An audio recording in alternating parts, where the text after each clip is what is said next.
দ্বিতীয় দফার vote 29 April 2026। মোট 142টা আসনে ভোট হবে দক্ষিণ 24 পরগনা, উত্তর 24 পরগনা এবং নদিয়া জেলায়। পশ্চিমবঙ্গের ভোট মানে ছাপ্পা, রিগিং, অরাজকতা, গণ্ডগোল, লুট। অবাধ শান্তিপূর্ণ নির্বাচন ইতিপূর্বে আমরা কিন্তু দেখিনি। যদিও এবারে নির্বাচন কমিশন খুবই কড়া, তারা জিরো টলারেন্স নীতি গ্রহণ করেছেন। নির্বাচন কমিশনের কাছে খবর রয়েছে যে বহিরাগতরা বিভিন্ন বিশ্ববিদ্যালয়ের ক্যাম্পাসে লুকিয়ে রয়েছে। তাই বহিরাগত ইস্যু ঠেকাতে, বহিরাগতদের রুখতে নির্বাচন কমিশন বিশ্ববিদ্যালয়ের 56টি ক্যাম্পাস হোস্টেলে নজরদারি চালাবে। তার মধ্যে রয়েছে কলকাতা, যাদবপুর আলিয়া বিশ্ববিদ্যালয়ের হোস্টেল এবং রয়েছে কল্যাণীর বিধানচন্দ্র কৃষি বিশ্ববিদ্যালয়।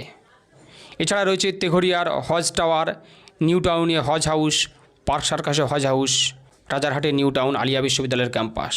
এই সমস্ত ক্যাম্পাসে যাতে বহিরাগতরা ঢুকে রাজ্যের মধ্যে নৈরাজ্য সৃষ্টি না করতে পারে, তার জন্য নির্বাচন কমিশন বদ্ধপরিকর।